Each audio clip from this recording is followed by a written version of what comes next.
Salve galera, tudo bem? Dando sequência aos nossos estudos históricos, a gente hoje vai conversar sobre as chamadas unificações tardias.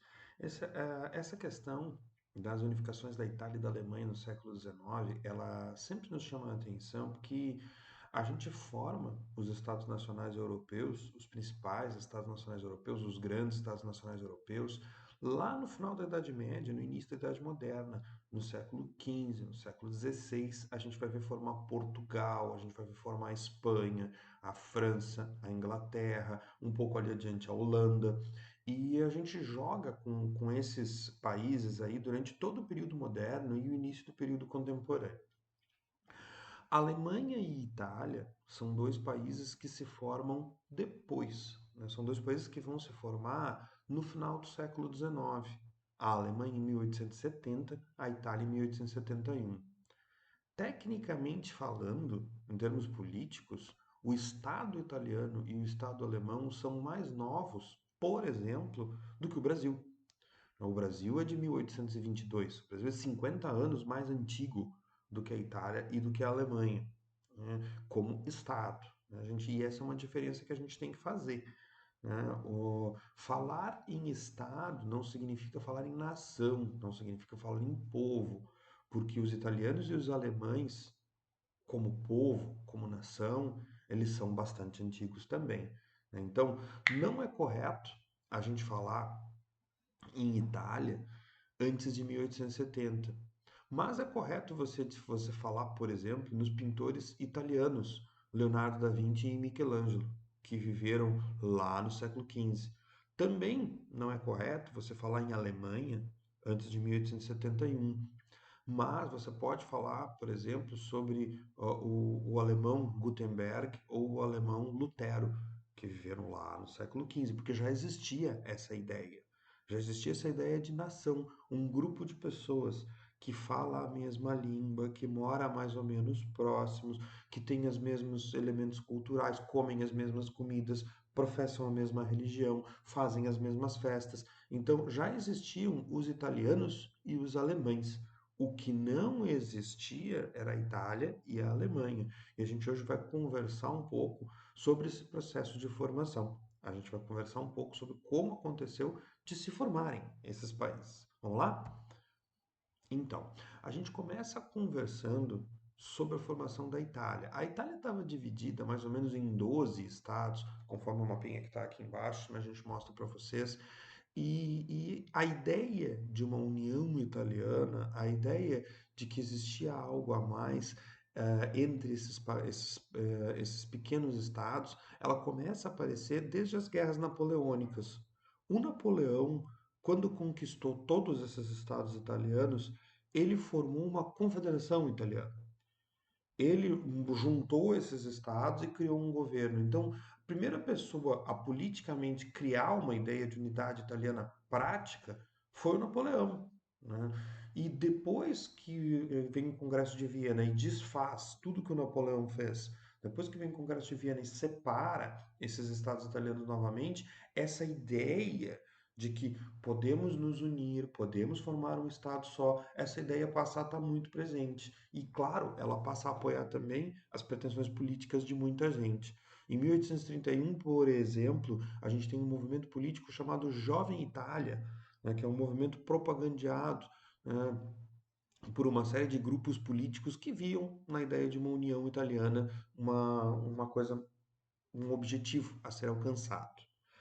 A Itália, gente, se a gente vai, para a gente mais ou menos organizar essa divisão, os estados do norte, né, onde hoje, e na época também, a gente encontrava cidades de Milão, de Florença, de Turim, de Veneza, de Gênova. A Itália do Norte é uma Itália rica e que já tem um projeto industrial. A gente está falando na metade do século XIX, né, gente? Então, segunda Revolução Industrial começando a acontecer.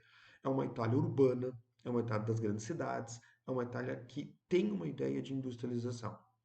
A Itália do Sul, fundamentalmente o Reino das Duas Sicílias, é uma Itália pobre e é uma Itália agrária. Essa diferença na Itália, gente, entre norte, rico e industrial, e sul, pobre, agrário e populoso, essa diferença existe até hoje. Essa diferença, ela é uma diferença grande, é uma diferença que existe ainda hoje. Você pega um italiano de Milão, um italiano de Turim, ele tem uma visão. Você pega um italiano de Nápoles, lá ao sul, ele tem outra visão, né? São sociedades diferentes dentro do mesmo país. A questão é, o norte rico e industrial quer a industrialização por quê? Por causa do projeto de industrialização.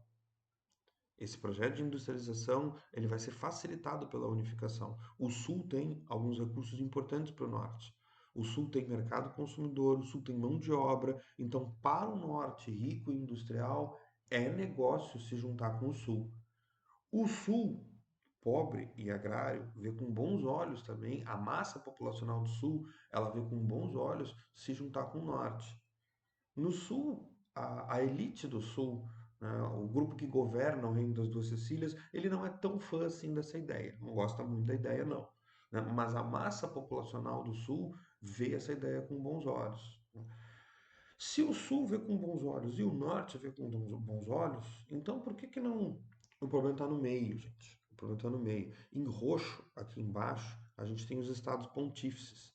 Os estados pontífices são a parte de terra no centro da Itália que pertencia à Igreja Católica.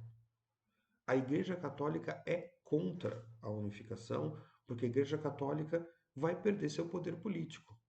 A Igreja Católica controla todo aquele espaço de terra ali, ela tem um poderio bastante grande e em termos italianos, a Igreja ela tem não só um poderio, ela tem também aliados. Declarar uma guerra à Igreja, ela é declarar uma guerra também a potências católicas, como a Áustria e como a França do Segundo Império. Então é complicado. Bom, as maiores lideranças nesse processo de unificação, ao norte, a gente tem o Reino do Piemonte. Né? O Reino do Piemonte, ou Reino do Piemonte-Sardenha, né? Ele vai desempenhar um papel de grande centro industrial desse norte italiano, e é ele que vê com mais vantagem essa ideia, a partir de agora, da industrialização. E no norte existe uma figura, a figura do Conde de Cavour. Conde de Cavour foi primeiro-ministro do norte, não é rei, né? Até porque ele é conde, né? Enfim. E o Conde de Cavour é quem vai fazer a articulação política entre os estados do norte. Uma política de casamentos, uma política de aproximação entre esses reinos, uma política muito pragmática de participar de conflitos europeus e depois cobrar a questão do apoio dessas potências europeias na causa italiana. No sul, a causa italiana ela tem um viés mais popular. E aí aparece a figura do Giuseppe Garibaldi. Esse mesmo Garibaldi, que depois, antes e depois, na verdade, enfim, teve aqui na Revolução Farroupilha, que participou também de guerras no Uruguai, o Garibaldi, o herói de dois mundos. Ele é uma grande liderança popular que lidera as massas do sul que querem o processo de unificação. Aqui a gente já enxerga também que existem dois projetos, né, gente? O projeto do Norte é uma Itália mais aristocrática, é uma Itália mais burguesa. O projeto do Sul é uma Itália mais popular, é uma Itália mais voltada para o povão, mais democrática, até a gente poderia dizer. Esses dois projetos, que eles a princípio não se misturam, nesse momento eles têm algo em comum, que é o quê? Querer unificar a Itália. E tem o grande inimigo comum, que são os Estados Papais. Bom, o avanço desses movimentos nacionalistas, e principalmente depois das revoluções de 48, vai levar à organização desses reinos do norte. Em 1860, houve a proclamação da Itália com uma união dos reinos do norte. Só que essa proclamação da Itália ela é meio vazia se não houver Roma. Itália sem Roma não existe. Né? E para anexar Roma tem que passar por cima da igreja. Né? Vai levar mais 10 anos para isso acontecer e vai precisar das tropas do Garibaldi. Aqui de baixo a gente tem o Garibaldi, né, comandando os seus camisas vermelhas do sul da Itália. Em 1870, a gente vai ter a França envolvida num processo de guerra, o que vai neutralizar a França na relação com o Piemonte e a Itália, e aí as tropas do norte marcham para o sul, as tropas do sul marcham para o norte, e eles tomam Roma. Em 1870, Vítor Emanuel, da Casa de Savoia, o rei do Piemonte, é coroado rei da Itália. Então, a partir de 1870, a Itália está formada, conforme o mapa aí do lado, né, gente? Esse mapa ele já nos mostra algumas questões que ficam em aberto, né, gente? Se vocês olharem no mapa, aquelas partes amarelinhas que aparecem ali no mapa, que são partes bem importantes do Trieste e do Tirol, elas eram partes italianas em termos culturais, em termos de definição, mas que estavam com a Áustria. Isso não foi resolvido. Isso vai ser resolvido mais adiante. Isso vai ser importante mais adiante. E a outra questão que não foi resolvida foi a questão com a igreja. A Itália tomou as terras da igreja. A igreja não reconhece isso. Esse imbróglio da Itália com a igreja vai levar 60 anos para ser resolvido. Ele só vai ser resolvido em 1929, quando há um acerto entre a Itália e a Igreja Católica e há a criação do Estado do Vaticano, o Tratado de Latrão. Então é só aí que vai ser acertada essa questão. Certo, meus amores? Seguindo adiante, então, vamos falar um pouco da questão da Alemanha. Se na região da Itália a gente tinha uma disputa, aliás, a gente tinha uma questão entre 12 estados diferentes, na região da Alemanha a gente tem mais de 30. Existem muitos estados pequenos, muitos ducados feudais ocupando na região. E se na região da Itália a liderança do Piemonte ela era meio indiscutível, na região da Alemanha existe uma disputa entre duas potências para formar a Alemanha. Uma disputa entre a Áustria ao sul e a Prússia ao norte. Tanto a Áustria quanto a Prússia querem formar a Alemanha, mas não uma junto com a outra. Elas querem formar uma ao invés da outra. Mas, Pedro, elas não podem se juntar. É muito difícil. São duas casas reais importantes e há uma questão, uma diferença outra aí. A Áustria é uma potência católica e a Prússia é uma potência luterana. Então é muito difícil de se juntar. Essa disputa entre a Áustria e Prússia, ela vai começar a ser vencida pela Prússia em 1834, quando a Prússia forma o Zollverein, né? O Zollverein, ou o Zollverein, enfim, Wolverine, enfim, qualquer coisa, né? O Zollverein é um mercado comum, uma união aduaneira entre países alemães. É um controle, assim, do que entra e do que sai das fronteiras. É uma unificação econômica. O Zollverein, ele avança. Se vocês olharem o mapa aqui embaixo, né, a legenda está um pouco complicada, mas o que, que a gente pode ver? Em azul mais escuro, de cima para baixo na legenda, os países que vão começando a fazer parte do Zollverein ano a ano, excluindo a Prússia. O Zollverein ele foi uma ideia de uma das grandes lideranças prussianas, né, um nobre chamado Otto von Bismarck.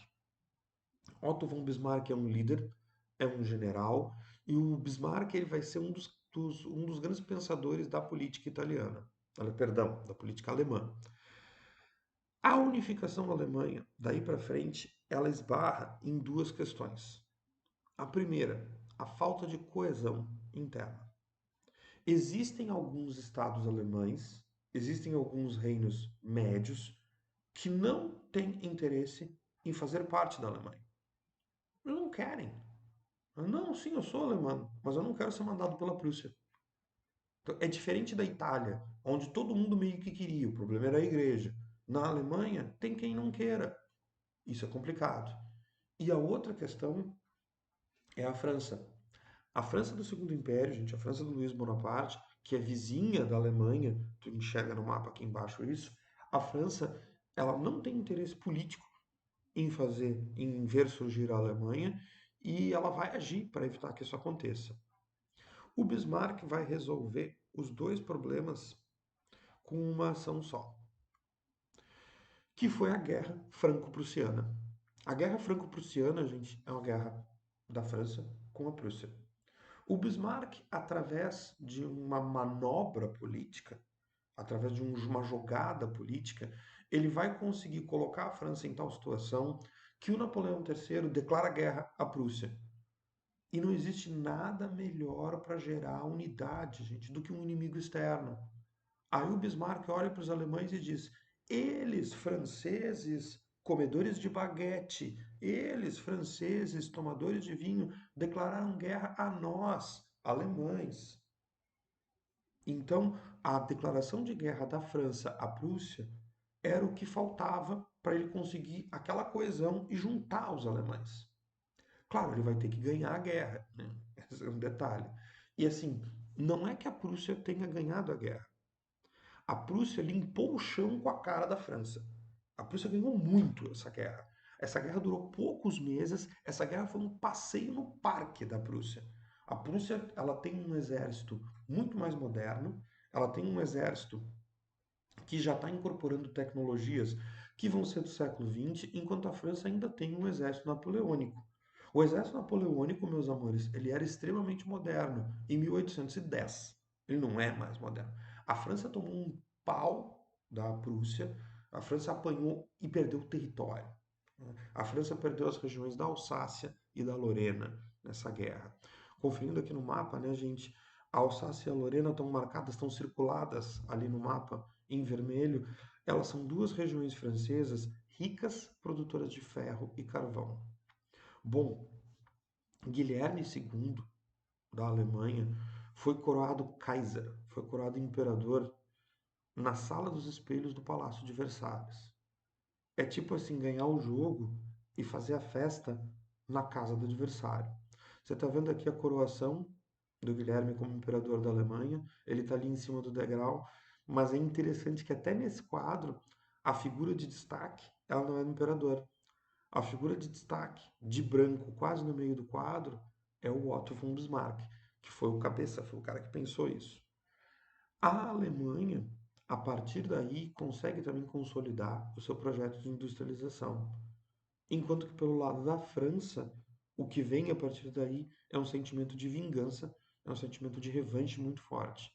Os franceses vão ter a oportunidade dessa vingança, mas isso é assunto para mais adiante. Tá bom, meus queridos, minhas queridas? Muito obrigado por tudo. Não esqueçam de curtir, não esqueçam de clicar ali embaixo, né, gente? Vocês me ajudam, tá bom? Muito obrigado e até mais.